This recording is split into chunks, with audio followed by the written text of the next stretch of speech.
Thanks for checking out this episode of the Screen Facts with Jason Davis podcast. In each episode, we talk about a movie. We share some fun trivia facts along the way. You can check out the latest episode of the podcast on Wednesdays. Please like us at facebook.com/screenfacts. Post your comments or questions. You can also email screenfacts@yahoo.com or tweet me at Jason Davis Voice. For past episodes of the show, please visit jasondavisvoice.com/podcast. So we're going to do something a little bit different for this episode. I'm going to turn things over to my lovely wife, Sue. She's going to take you on this journey for this movie, so take it away. Thanks, honey. Welcome to Screen Facts with Sue Davis. Hey, wait a minute. Bye, honey. See you later. Have fun. Love you. Love you too. I have a very, very, very special guest today. One of my bestest friends in the entire world. Someone I've known since I was 5 years old. My sister from another mister, Kathy Reitz. Hi, everybody. I'm very excited to be here. This is so exciting to me. Now, everybody probably knows that Jason has been doing this podcast, obviously, with Eric Reitz. We're related. It's true. But Kathy and I met in first grade. Yes. And we went to grammar school together, high school together. College, we went our separate ways for a couple of years, and then we were right back together again. Yep. Ever since then. In 2001, a movie came out.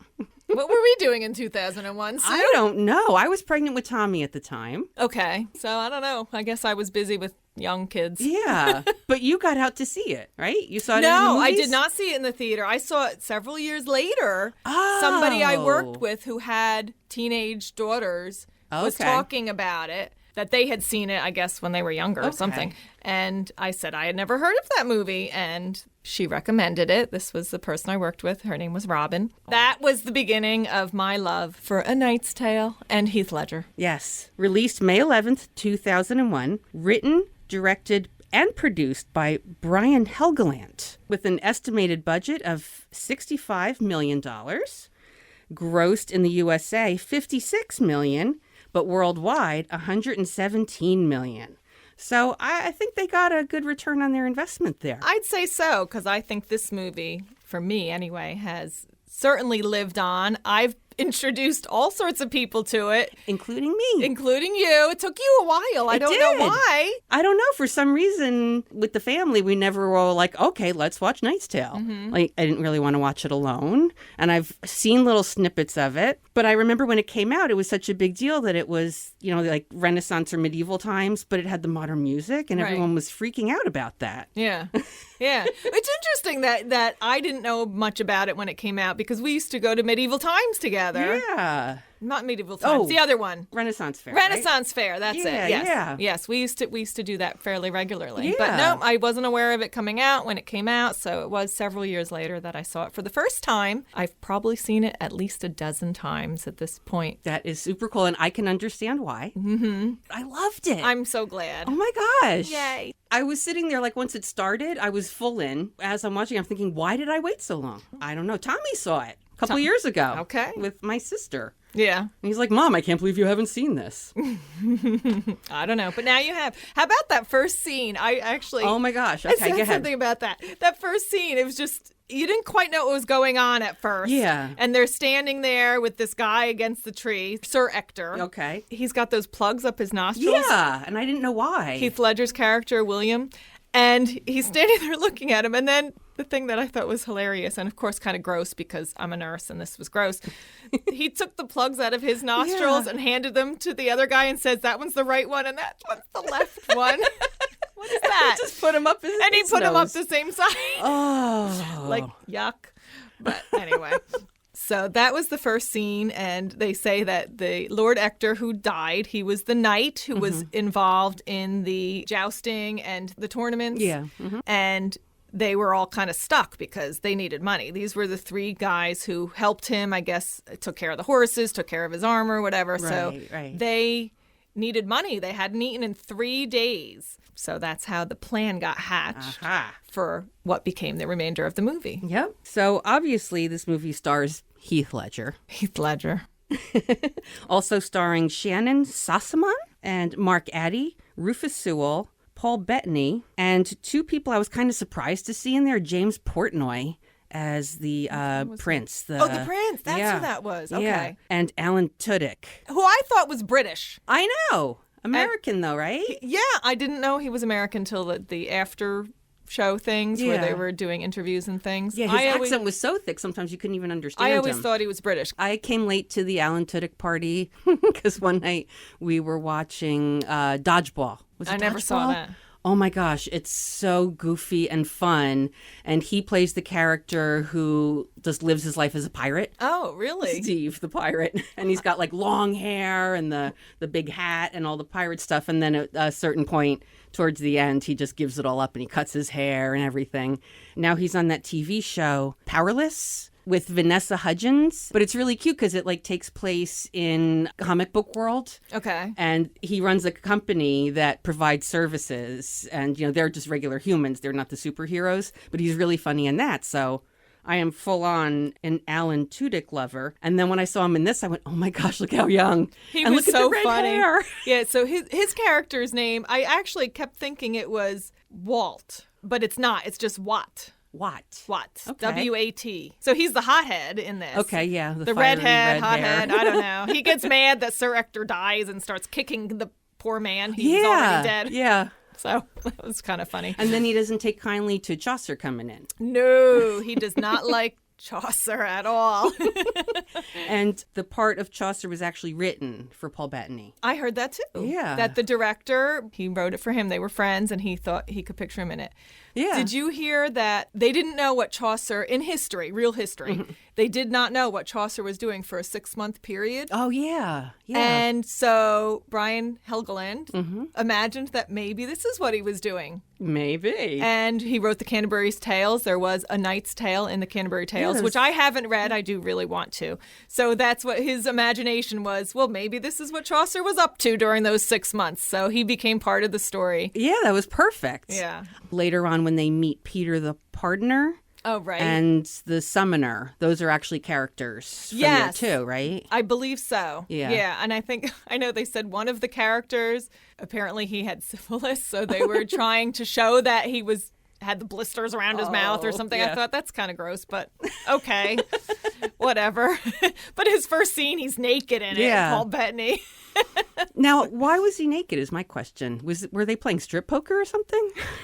I guess he just lost money and he had no other way to pay for it, so they took his clothes. Okay. You couldn't just go to Target and buy new, pick up clothes as easily back then. I guess people didn't have a lot of clothes, so. Yeah. I don't know. True. That was his punishment for not having the money. They took his clothes. Took his clothes. Yeah. It's not like he had a Rolex they could take or something. Right. What else could they do? No gold fillings or anything like that.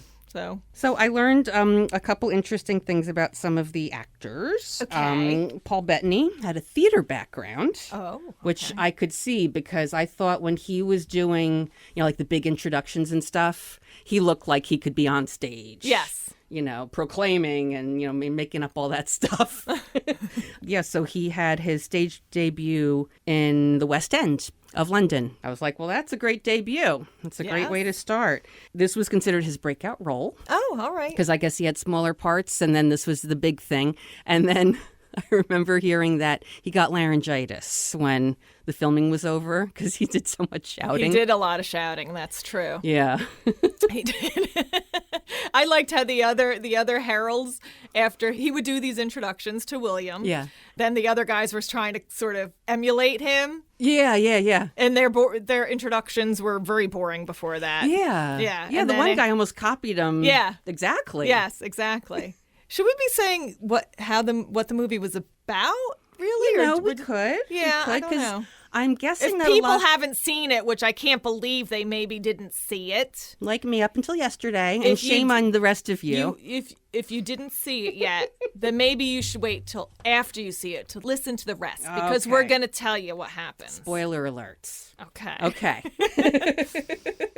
So it starts out, we learn that William, who is Heath Ledger. Dreamy. Yes. A moment of silence. Sorry, I can't talk about the story yet because I'm still thinking about Heath Ledger. Yes. To get more information for this beyond, just like basic stuff, I like to read interviews. To read the interviews from 01, 00 and 01 and 02 with him how he was and, where he saw himself going. Right. And He was really just beginning then. Yeah. That was his first real big role, Yeah. I guess. I guess he had a couple third of movie. important roles in Australia, where he's Right. from. Right. And then he came to America. He did 10 Things I Hate About You. And The right. Patriot. Right, that's right. Wasn't he Mel what's his Gibson's name? Son. Yeah.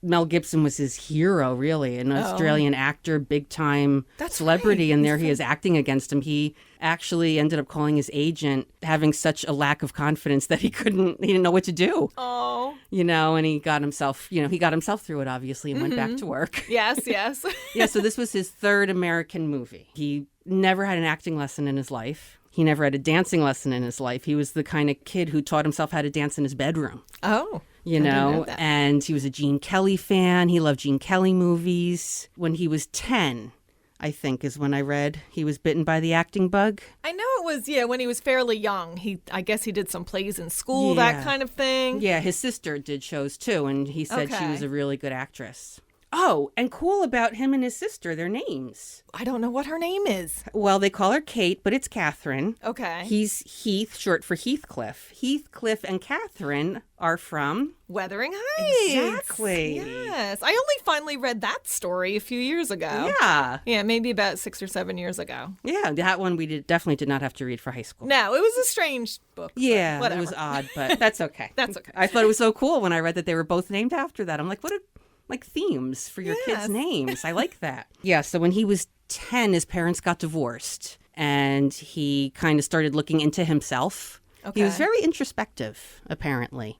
They said he was an old soul. Anybody who talked about him said he was like an old soul. Like here he was 21 years old doing this movie, and it was like he just seemed so much more worldly and self-assured and just special. Yeah. He was special. That special I watched also this week, I Am Heath. A lot of people, they were interviewing like some Australian actors like Naomi Watts and people like that. And they all said in his 28 years, he lived at least 50 years of life. Yes, he did a lot. Yeah, I mean, he almost never slept. Wow. He couldn't sleep.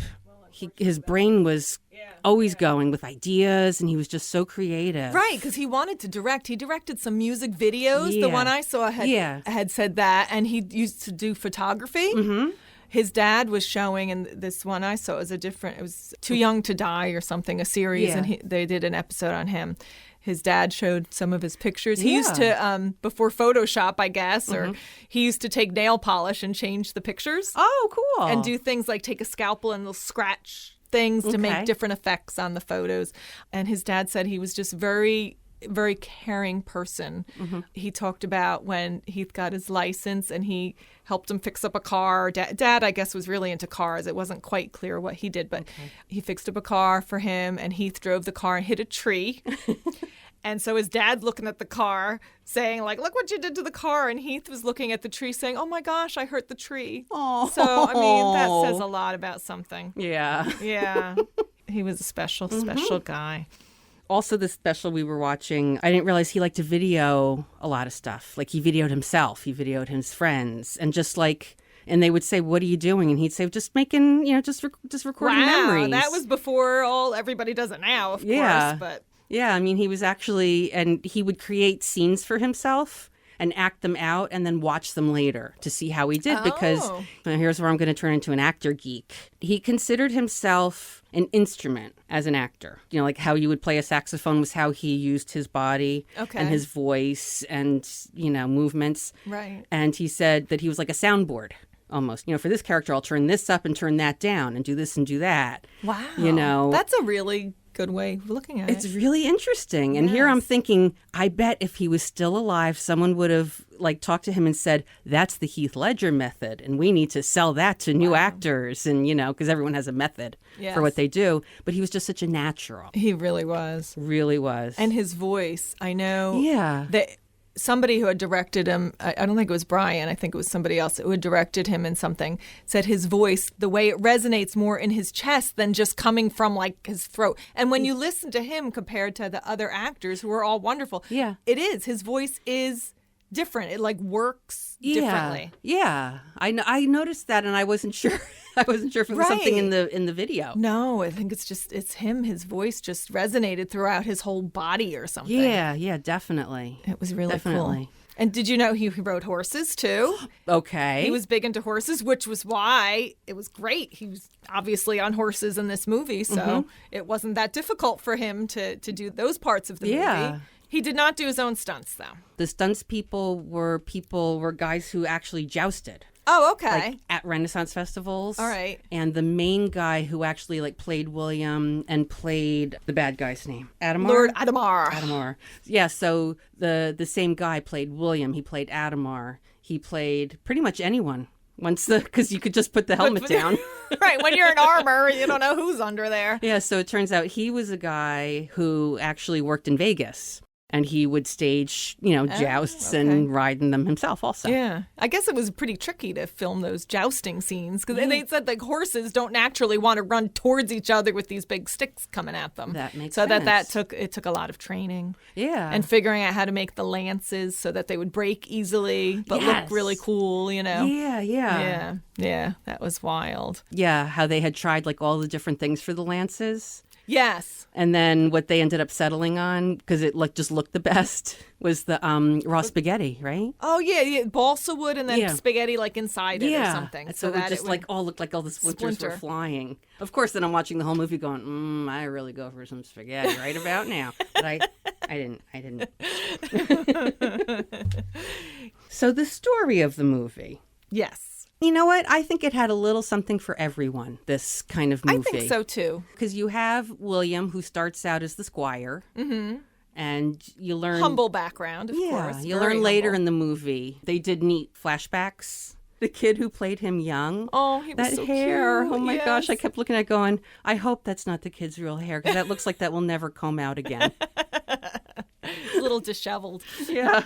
Like all the well of balsam in the world's not going to get through that. Well, it was so sad, though, the flashback about how he came about to be working with Lord Ector. Can you imagine as a parent just giving your kid to somebody else to continue to raise? His dad, I guess, couldn't raise him. We don't know what happened to the mother. That's never even talked about. But the dad couldn't raise him and basically had him go with this knight who could feed him and clothe him and show him the world too. That was a very hard choice. Yeah, he was little too. He was really little. He was only like maybe 9 or something. I guess he was supposed to be. The guy's like, "Here, show me your muscles," and it's just like this little arm. He's like, "Oh, that'll do. Oh, so cute." Yeah. At least he seemed like a nice man. Lord Ector. He did seem. Then that little brief 3 seconds we saw him. Yeah, and it took me a minute to realize that was the same guy from the beginning. Right. And also, Roland. Yes. Was the boy, so he'd known him all his life too. Right. Well, almost all his life. Yeah. Roland was a little older than him. Yeah. It was so to me the story had the squire with the big aspirations. Yes. Friendship. Oh my God, the group. They were just terrific. And then they added more people onto the group because it started out with William and Watt and Roland, and they had been together for a little while, I guess, with Lord Ector, and then they meet Chaucer. Right. And he kind of joins on them is into their quest, sort of, And then Kate. Right, the blacksmith. He needs his armor fixed. And she's the woman blacksmith. And, she's trying to prove herself. Right. And just, gets in on the cause and what William is doing and sees his good heart and...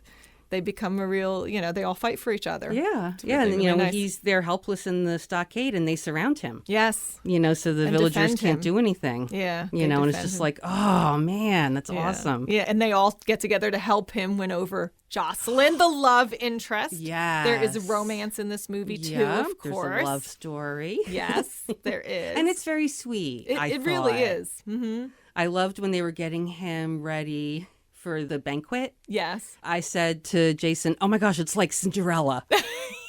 They're getting him ready for the ball. I mean, someone's physically sewing the curtain into a tunic. And what color are you going to wear? And then Roland looks at the curtains. Yeah. Like Gone with the Wind, right? Yeah. And he decides that he's going to make his tunic out of the curtains. Green with with wooden toggles. Then they teach him how to dance. Yeah. Oh, I loved it. Yeah, it was very sweet. And I forget, did Kate say to him, "Are you going to wear your hair like that?" Yes. Is there another way to wear it? Is there another way to wear it? She kind of rolls her eyes like, oh, man. And him meeting Jocelyn, of course he sees her and she's beautiful, and that's what first attracts him to her. But she's got real spirit, too, and a real independent streak. And I liked when they were in the church and they had their first fight. Yes. When she's asking him to say poetry like he did in this letter that he had sent to her, and he's very awkward and saying all goofy things. Yeah. And they start yelling at each other, and the priest comes along and shushes her, saying, "You're in the house of God." And she pushes the priest away and says, "You're going to shush me, but not shush him." Like he's doing the same thing here. Yeah. He's yelling in here too. So she's got a real, she's got a real bold streak too. Yeah, she's a Spitfire. Yes, she is. She is. I'm watching it and I'm thinking, wow, she is really cool. She is. I mean, she has her attendant, but you don't see her really answering to anybody. And I kind of almost forgot the position that women had back then until I keep wanting to call him Adderall. It's not his name. No, that's a medication. Adamar. When Adamar tells William, "Oh, well, I've entered a contract with her father." Right. And we don't even know, really, she's a lady. Yeah. But we don't know what position her father has. We really don't find I that assume out. she's not a princess or anything, but she is nobility. Yes. Yeah. And she has her handmaid, who actually, romance during those times, you had to have things communicated by a messenger, okay? So say someone wanted to court somebody. Okay. You had to have it communicated by a messenger, and that was why Jocelyn's handmaid is the one who brings the messages to William and his friends initially and helps them get together too. And they write that beautiful letter to her when she's away, when they're away from each other. Yeah. And it is beautiful. Each of them put a little part of themselves in it, of something that reminded them of somebody they were in love with and something that happened in heartache and things, and they all put it into the letter. It was very, very nice. And I love that when Watt brought the letters, he would stay there as she was reading them, and then he'd end up crying too. Yes. So even though he was a hothead, he was also a softie. Yeah. Yeah, that's right. He was crying. Now, Shannon Sossamon, I read that this was her first movie. Yeah. Ever. Yeah. Surprising. She was born in Hawaii, but her family moved to California, and she took dance lessons, and she was a dancer. So she was pursuing a career in dance, but she also did DJ work on the side. So she was working with a friend at Gwyneth Paltrow's birthday party when the casting director was there at the party and saw her and was like, I'm very interested. I casted, the usual suspects and this and that. So she got an audition. Yeah. And she got called back 6 times. Wow. She decided, I want that part. And she got it. Yeah. And all because she was DJing at Gwyneth Paltrow's birthday party. You never know how you're going to get started, right? Yeah. Right? So. And she was very pretty, I must say. She was very beautiful. Yeah. She did wear some wild clothes. Yeah. It was interesting that even though this was taking place in the 14th century, they did definitely try to add modern touches because they wanted it to appeal to current generations and not just be like, oh, this is kind of weird and boring and weird music. Helgeland said that when he writes, he likes to listen to music. Okay. So he was thinking about, the characters, especially William and his friends, they're growing up. They're getting out there. They're finding their own voice. And he was like, well, when I was doing that, it was rock and roll. Yeah. So this is their rock and roll. And it really, if you can, as an audience member, put yourself in the character's shoes and listen to, the actual stuff that they were listening to. Right. The other songs is how it made them feel. Right. So even though the songs were modern in it, it was as if in their time what their songs would have been like to them. Yes. Yeah, so, We Will Rock You. It's right. I'm sure, they had something back then. Right. They had some sort of chant or some sort of cheer or something that they did. Yeah. Yeah, and Golden Years, I thought, oh my gosh, when they transitioned into that was perfect. That was fun. And just the looks on their faces as they were dancing, it's like, oh yeah, these are their golden years. This is perfect. It was very fun. So cool. Very fun. Like stadium rock. Right, and it was surprising too. It was definitely unique, I think, in this movie. Yeah. Yeah, that was a lot of fun. Yeah. I mean, he said he wanted it totally intentionally anachronistic. Yes. So that was why they felt fine about shaking up the music. Right. And then they talked to the costume designer. You know, the men didn't wear tights in this movie. The women didn't have those cone hats because they just said that's so alien to people. Yes. Currently. They wanted them to look sexy and fun, but, you know, not modern dress, Yeah. certainly. But I read that the costume designer ended up going with 1970s Rolling Stones. yes, for the Rock the star. guys. Just total rock star. And when Chaucer shows up in that coat, that long Yes, coat at that the end, I'm long like, coat. absolutely. That's like Yes. Hendrix. It was so cool. That was cool. And also, the other thing to keep in the period, like the music being our period, but, you know, they also use some expressions the same way that we use them now. Like nobody would have said wow back then. But remember, Jocelyn says that at one point. Yeah. He says something to her and she just goes, wow, like real sarcastically. Yeah. And at one point, I think it's Watt's character, I don't even remember the exact scene, but he goes, hello, like that, hello, like people say to each other. Yeah. Like nobody would have really said that back then, but that was the intent. That's very true. Yes. So I thought that was really funny. That's cool. Yeah. So you got to watch it 12 times. See, well, yeah, because every time you'll see something new. Yes. I used to watch it at least once a year, and then I'd watch it like with somebody, introduce it to somebody. So I saw it a lot. So here we have our the coming of age, the romance, and then the rivalry. Yes. What a jerk that other guy was. Adamar. Oh my gosh. Oh, man. He is just so self-centered and evil. Yeah. He says something about when you win, it's the trophy, the horse, and the woman or something. And he's like, in that order, well, yeah. Yeah. He values women very little, just possession. Like when he even is talking to her, telling Jocelyn about how the joust is scored. I'm glad they did that because I wouldn't have known. Right. And he's telling about the points. And he says, I, for one, have never been unhorsed. And then Jocelyn, what does she say? She was like, I never have either? Nor have I. Right. So she's just like letting him know, like, you know what? I ain't that easy, mister. Yeah, that don't impress me much. No, it mister. does not. Yes. So, yeah, he's pretty evil. He just wants to win at all costs. Of course, Will does too. Yeah. But he doesn't want to do it by cheating. Exactly. He wants to win it because Adamar is a jerk. Yeah. And because, Adamar thinks he's a rival for Jocelyn's affection, but Jocelyn has no interest in him at all. But of course, he's a lord. Right. And William is not really. Right. So I guess Lord Adamar does have more of a chance of actually ending up with Jocelyn. Well, yeah. With the way things were done. Yeah. At that time. Because women really didn't have a choice about who they married. No, they didn't. I mean, well, the peasants did, I guess, but nobility, it was all arranged. Right, all arranged. Oh, man. Yeah, frustrating. How far we've come. Yes, That's good.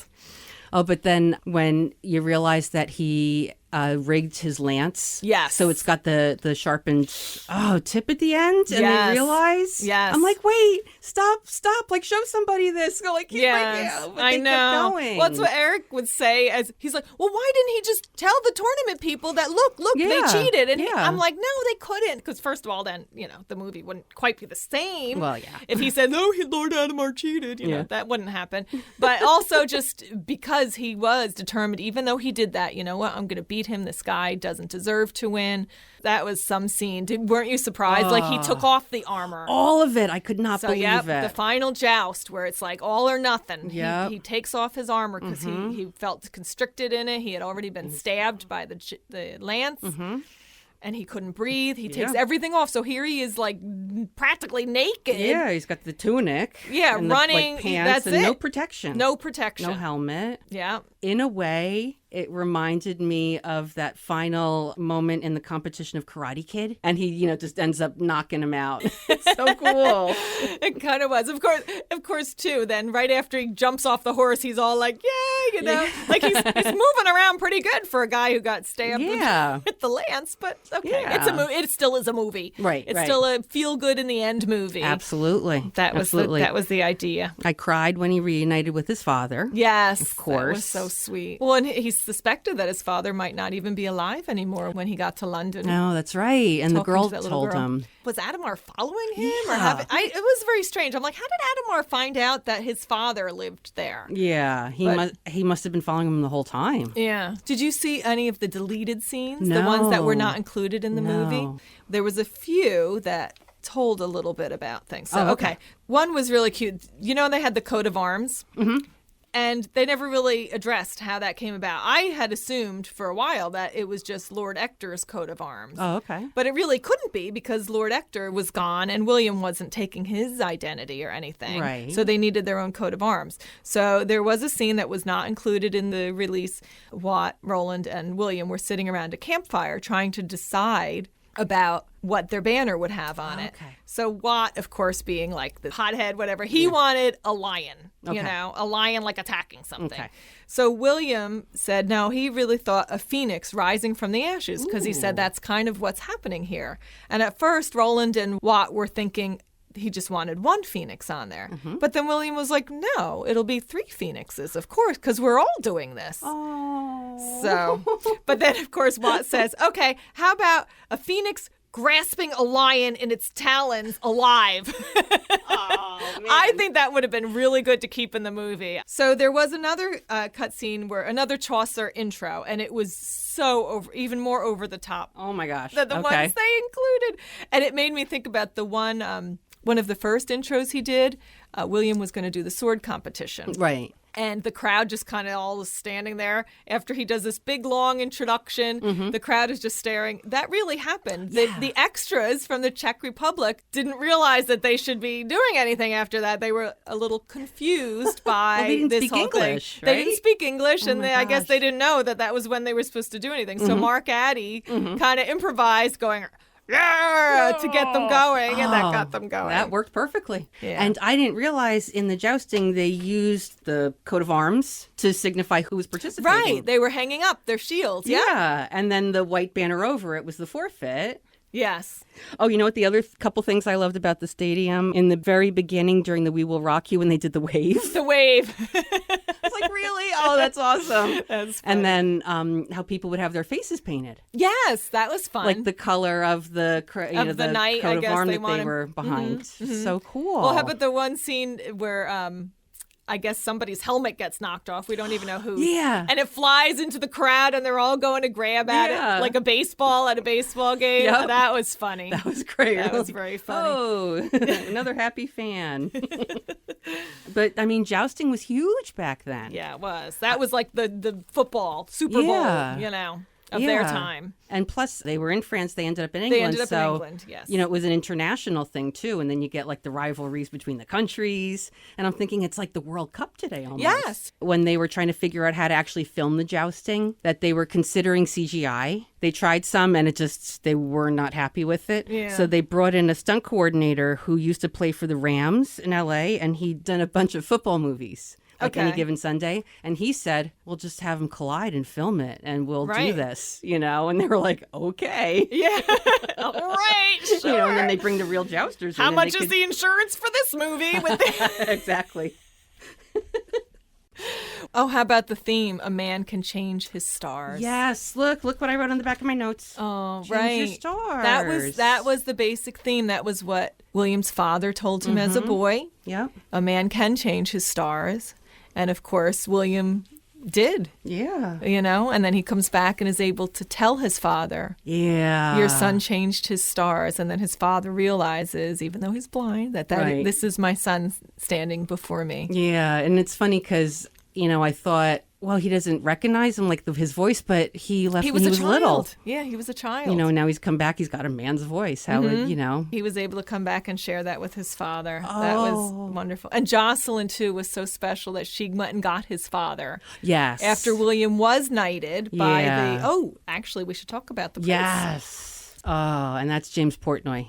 And the only thing I'd seen him before in was The Following on TV with Kevin Bacon a couple seasons ago. Like that could be the 6 degrees of Kevin Bacon moment. Yeah, look at that. Heath Ledger, Kevin Bacon. Oh, there you go. There's the connection. There you go. Everybody write that down. Yeah, because at first, he's the crown prince. The Prince Edward is third in line for the throne. They do Right. say that. So that I guess they think he's bored. They're not quite sure. He doesn't really have a place, I guess. So he Right. decides he wants to joust, but he's never served in an army. Never. That's what they say about him. Yeah. He's never served in an army or anything. So he wants to do the jousting, Yeah. do the knight thing. Yeah, and he would even just hide his face when he was out in public. Yeah, So people yeah. wouldn't recognize him. Right. The fact that, everyone's conceding to him and just forfeiting right away, and then Will's like, And you see his he shoulders chose slump. to be here. Right. It's So when when Adamar forfeits again, his shoulders slump like, oh darn, I wanted to ride my horse. I wanted to joust. And then William's like, well, all right, if he wants to joust, I'll joust Yeah, him. I'll Like, joust why him. would I not? You know? Yeah. That's and what he then wants it to do. turns out, and like you kind of like you watch it and it's great and everything, and then you don't think about it again. Right. Until, there he is in the stockade. Right. Because And- they find out his true identity, that he is not a knight. Right. He is found out. He is. Spoiler alert. They find out. But then the prince comes, and here's my question to my Knight's Tale expert. Yes. So Prince Edward says to the crowd, well, this man has nobility. He's this and that and that and this. Do you think he was telling the truth? No. I think he made it up. He said, we have found he's come from an ancient line, and that is my word and cannot be contested. Okay. Yes. Yeah, Like, 'cause I'm basically, listening to him I going- said it, so it's true. Okay. I said it, so it's true. And then he frees him. No worries. We got this. We got this, crowd. Stand down. Stand down. Yeah. Nothing to see here. Move along. And then he gets him out of the stockade, and then he... So then he becomes legitimately a knight, and he can legitimately fight in the tournament. Oh, I loved that. Yes. I loved it, loved it. Oh, we didn't even talk about what Jocelyn said to William, how he would prove his love. Because, of course, he Yes. declared... We're going back and forth Yeah, here. Sorry, yeah. Jason. But, and yes, so he goes to see her Mm-hmm. and says, I'm going to win this tournament for you. And she's just like, no, you're not. You're going to win it for yourself. Right. So if you really wanted to prove you loved me, you would lose. And he's just like... What? You're crazy. At first, he says he's not going to do that. Right. He's not going to lose. Right. Oh, all his buddies have made that bet already. Oh, they've bet all their money that he's going to win because he's been winning and Yeah. been doing very, very well. Yeah. And then he stands there and just lets himself get pummeled. Oh, my God. Oh my God. And then he's all bruised. And then Lady Jocelyn's handmaid, Right. she comes along and says, no, now you can start winning. And he's just like, damn woman. Yeah. What is wrong with her? So then he's mad, and of course he still wants to win, but now he's going to be just like, fine, whatever. Yeah. Yeah. Well, because they even had said, well, you still could win. If Right. if these people lose and you start to win, you still could win the tournament. Right. But he's like so determined to just lose at that point. Right. I guess did she just wanted to see how far he would take it? I how much think did so. does he really love Because her? you see her just smiling like, Yeah. oh my God, he loves me. Oh, He's slam. losing. Oh. But of course, he does get his reward. That's for right. doing that. She comes and visits him in the tent. Yeah. Yes. Yeah. And they kissed. Yeah. They made out a little bit. Yeah, there's a little nookie going on there. It was PG, so And of course, he was very sore, Oh, yeah. You could say something about the practice when they were practicing. Oh, Training. yeah. It was like a training montage. The training, I wrote montage here too. Look, Yay! I wrote the same thing. And they used that song Low Rider. Yes. Yes. That was funny. Yep, And then, yep. he's going along and they said, I think he's getting worse. Right, right. He is. He's getting is. worse. But then he got better, of course. Yeah. We all know. Yeah, I was watching it thinking, oh, it's a montage like in Rocky. Yes. Or even Team America. Well, Because actually, everyone has a montage. Team America. Oh, my God. Team America. So Brian Helgeland said basically the main theme of this movie, youth, identity, freedom. There you go. They changed their stars. Oh, my gosh. I can't follow that. I think that's like the perfect ending unless you have anything else. I don't think I do, Oh, except my gosh. love it. Watch it over and over. You can watch it more, Sue. I'm going to have We'll have to watch it together Okay. sometime, too. Yeah, I know we yeah. didn't watch it together for this, but we can another time. Okay, cool. Well, All with right. that, we will sign off. Thank you. Thank you. Thank you, Sue. And I don't know how to turn this off, so I have to go get him now. Okay. Okay. Go get Jason. I'll sing a little ditty while Okay. you're doing that. I don't know. I don't know any ditties. I don't really sing, except in the shower, maybe. Screen Facts with Jason Davis is a production of Jason Davis VoiceOver. Visit jasondavisvoice.com if you need a voice for a commercial, narration, promo, internet video, e-learning or training program, and more. Click on the podcast page to get information about where you can download and listen to past episodes. Listen again next Wednesday for a new episode of Screen Facts with Jason Davis.